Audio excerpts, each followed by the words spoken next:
Muy buenos días a todas y a todos. Gracias por atender este llamado en esta conferencia. Quisiera comentarles que fundamentalmente estaremos hablando en voz de la senadora Gina Cruz, y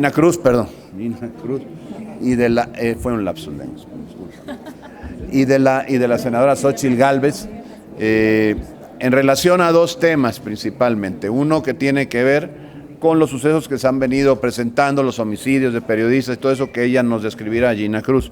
Y el otro que tiene que ver con un tema que no se puede dejar de lado porque pareciera que desde el gobierno simplemente lo que lo quieren es olvidar, alejarlo de la conversación, cuando no es un tema para conversación, es un tema realmente para investigación. Y me refiero a aquel tema que involucra a la familia presidencial, específicamente al hijo mayor del presidente Andrés Manuel López Obrador, y que amerita, obliga una explicación clara a la sociedad mexicana del por qué se están dando las cosas como están y poder saber si efectivamente, como todo parece indicar, hubo actos de corrupción ligados a ese préstamo que se dio de un domicilio en los Estados Unidos. Para ello yo le pediría a Gina Cruz, que nos haga el favor de... Gracias. Muchas gracias, coordinador. Bueno, muy buenos días a todos ustedes. Quiero precisamente, como ya lo comentó el coordinador Julen Rementería, hablar y referirme sobre los asesinatos de periodistas en México. Este mes de enero marcó un récord en asesinatos de periodistas en nuestro país. José Luis Gamboa en Veracruz el 16 de enero, Margarito Martínez en Tijuana el 17 de enero, Lourdes Maldonado de Tijuana el 23 de enero, Roberto Toledo de Zitácuaro, Michoacán el 31 de enero y desgraciadamente ayer martes iniciamos el mes de febrero con el ataque en Quintana Roo del periodista Netzahualcóyotl Cordero. El sexenio del presidente López Obrador ha sido el más letal para la prensa, con un récord de un periodista asesinado por cada 3 semanas, con lo que suman ya 51 profesionales de los medios que han sido víctimas de violencia homicida. Especialmente quiero referirme al caso del homicidio de Lourdes Maldonado en Tijuana, quien en 2019 acudió precisamente a una mañanera para solicitar la protección, ya que temía por su vida, por un juicio laboral en contra del entonces superdelegado y senador con licencia y precandidato a la gubernatura de Baja California, Jaime Bonilla Valdés. 2 días después de ganar dicho juicio y presentarse precisamente al embargo de la empresa de Jaime Bonilla Valdés, fue ejecutada fuera de su domicilio. No fue escuchada por el presidente de la República, como muchos periodistas en México. El periodismo independiente no solo está bajo la amenaza de los grupos criminales, también vive casi a diario el asedio de las mañaneras. Desde que comenzó la sección de Quiénes quieren las mentiras, se inauguró un ejercicio inédito en un país democrático, un ejercicio que nos acerca a las dictaduras y nos habla de un gobierno represor de la libre expresión de las ideas. La sección Quiénes quieren las mentiras es un ejercicio permanente de ataque sistemático a la prensa libre e independiente, de denuncia al periodismo de investigación por sus revelaciones y de calumnia hacia quienes se dedican a la noble actividad periodística. La fallida estrategia de abrazos no balazos, combinada con los ataques casi diarios a la prensa, ha dado como resultado que hoy México sea considerado como el país más mortífero para la prensa. Hay que señalar que el derecho a la libre expresión de las ideas es inviolable, tal como lo señala el artículo 7º constitucional, el cual dice a la letra: es inviolable la libertad de difundir opiniones, información e ideas a través de cualquier medio. Además, el artículo 1º constitucional manda que toda autoridad tiene la obligación de promover, respetar, proteger y garantizar los derechos humanos. Una de estas obligaciones, que es prácticamente sagrada, es el respeto a las ideas y expresiones de quienes piensen diferente. México no puede ni debe ser el país de un solo hombre y de una sola voz. La crítica es indispensable para corregir el rumbo del gobierno y denunciar actos de corrupción que nos ofenden, porque esta administración que dice que lucha contra la corrupción está resultando ser una de las más corruptas de nuestra historia. Y para ello basta un botón y enseguida mi compañera Xóchitl Gálvez hablará de lo mismo. Desde aquí hacemos un llamado para traer los asesinatos de periodistas, de terminar con la estrategia de calumniar a los medios y de dar fin a la mal llamada austeridad republicana. Desde aquí hacemos un llamado para que se destinen los recursos necesarios para el Fondo para la Protección de Personas Defensoras de Derechos Humanos y Periodistas.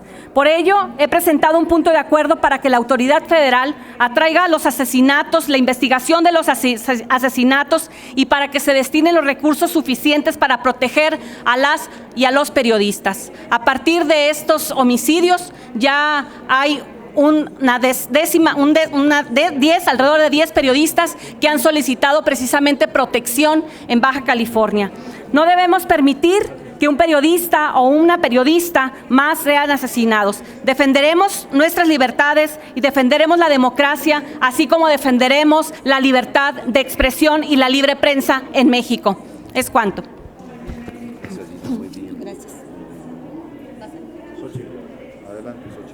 Gracias. Muchas gracias.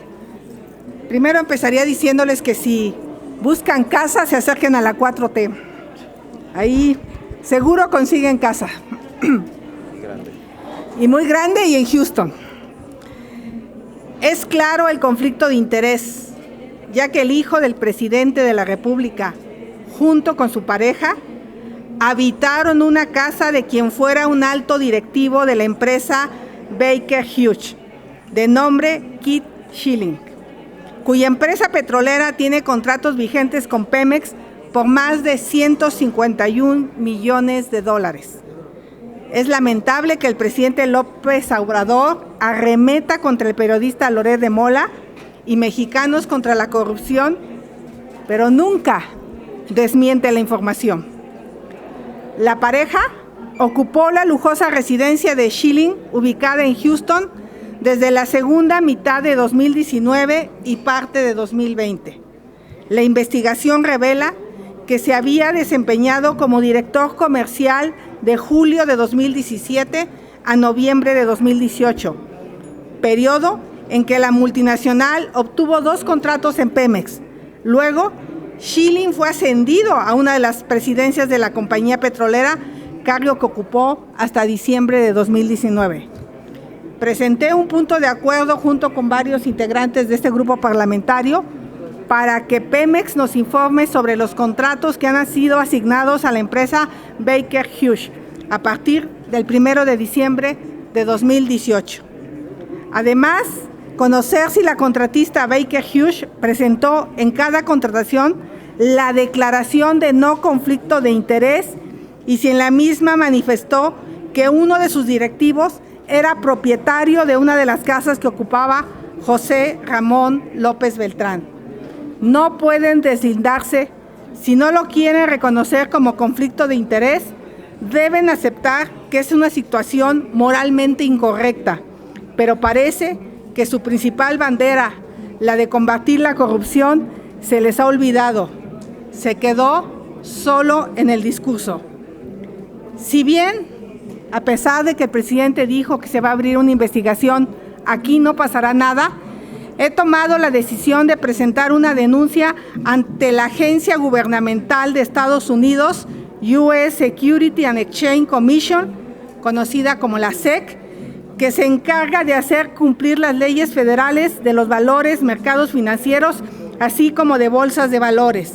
Es decir, esta agencia vigila se cumplan las leyes de prácticas corruptas en el extranjero de Estados Unidos, que prohíben a sus compañías o a cualquiera de sus subsidiarias, independientemente de donde se encuentren, el propiciar directa o indirectamente sobornos o pagos indebidos a funcionarios públicos en el extranjero con el fin de beneficiarse de esa acción.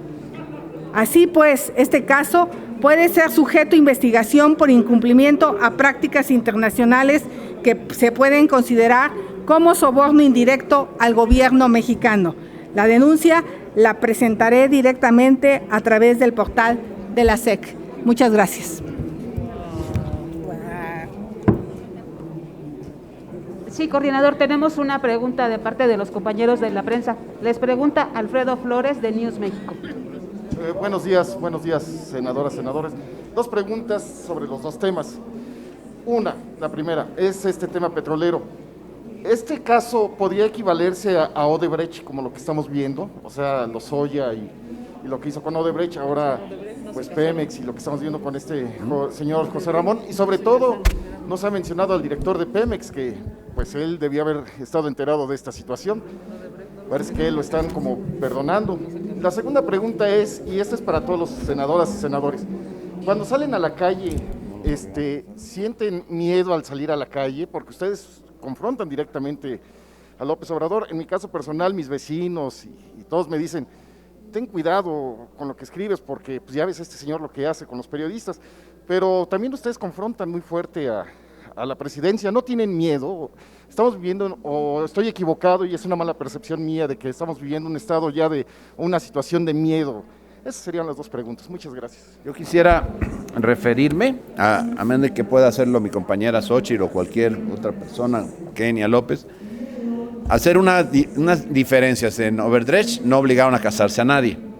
Aquí pareciera que sí. Pero además, más allá de las similitudes, lo que vale señalar aquí es que todo apunta a que hay un conflicto de intereses, que la empresa mexicana Petróleos Mexicanos tuvo que ver en el fondo de este asunto. En realidad, cuando hablas de que hay contratos para una empresa cuyo director o uno de sus directores de los de más alto nivel le presta posterior a la entrega de ese contrato una casa al hijo del presidente de la República para él y para su esposa, pues la verdad es que todo lo que de alguna forma anuncia y obliga es a investigar. No se puede quedar así.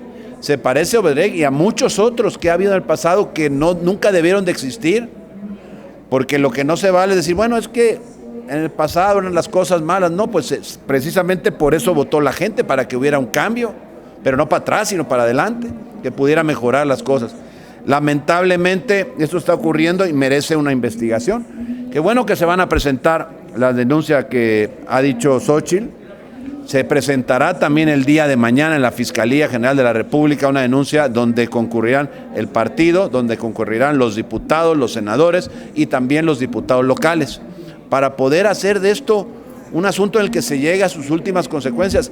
Y no hay problema, si como dice el presidente no hay nada, no hay absolutamente ningún vínculo, que su familia no tiene que ver con el manejo del gobierno, pues no hay nada que temer. Pero sí, lo que necesita México es que se investigue. ¿Quieres comentar? A ver, para mí se le cae absolutamente el discurso de moralidad del presidente. O sea, se cansó de criticar a los que tenían clase media, una casa, a los que luchaban por vivir mejor, cuando le pega en la cara que su propio hijo no se busca una casa del Seguro Social, del Infonavit, aquí en la del Valle, en Iztapalapa, no, se va a Houston, a una residencia. ¿Dónde queda su discurso de desprecio a aquellos que tienen? Eso moralmente lo derrota en toda su retórica que estuvo manteniendo desde que se lanzó como candidato. Pero segundo, sí hay contratos vigentes, que no le dé la vuelta. Y sí hay un ejecutivo que era dueño de la casa. Y eso se tiene que investigar. Y el caso de Odebrecht, justamente, se investigó por la SEC.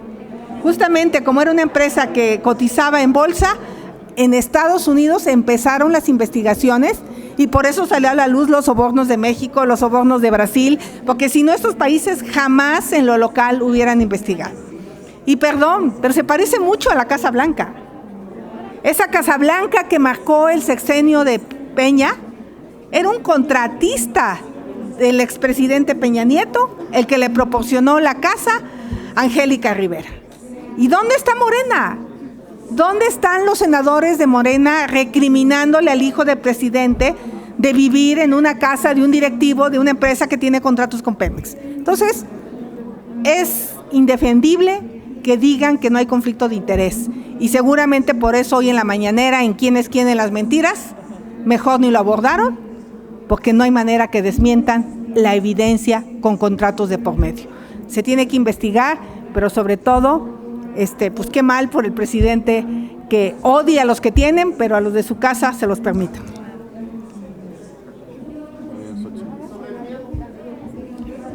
Al final, la responsabilidad de cualquier legislador es la de fiscalizar en la Cámara de Diputados, por supuesto, y la de denunciar también, además de las de proponer ordenamientos que puedan llegar a ser leyes, que cobren vigencia.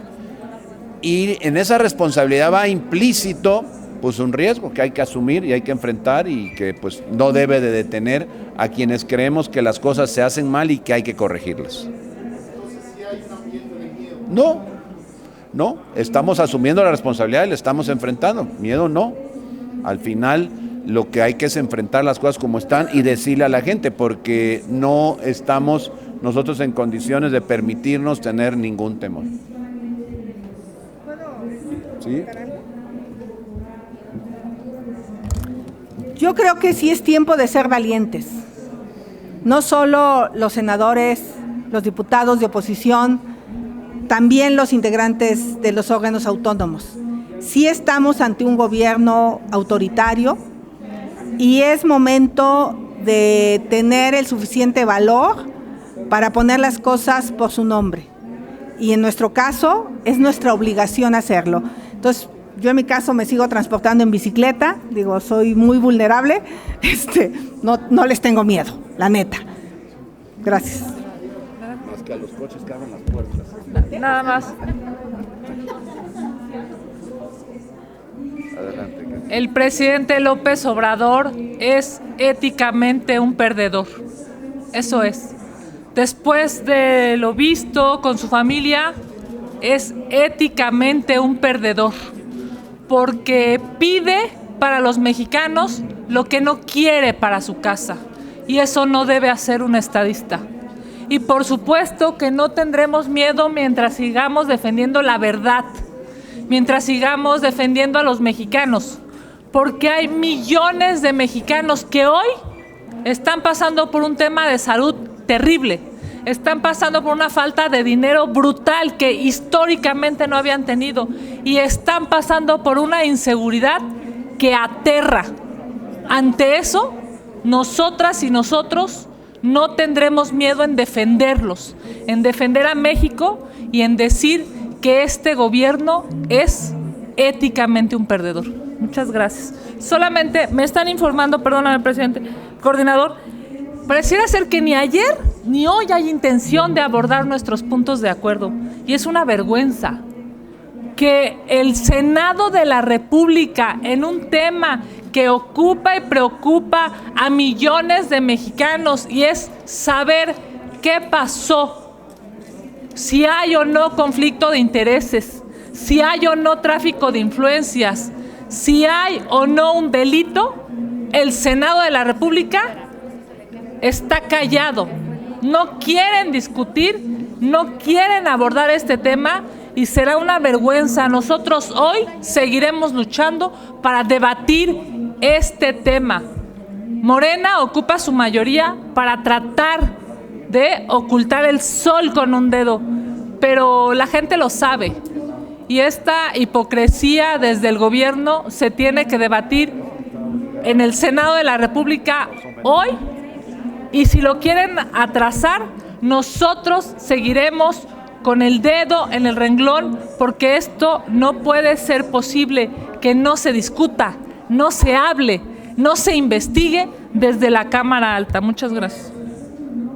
No tenemos más preguntas registradas. Muchas gracias. Gracias a todos. Muy buenas tardes. A ustedes les agradecemos mucho. Buenas tardes.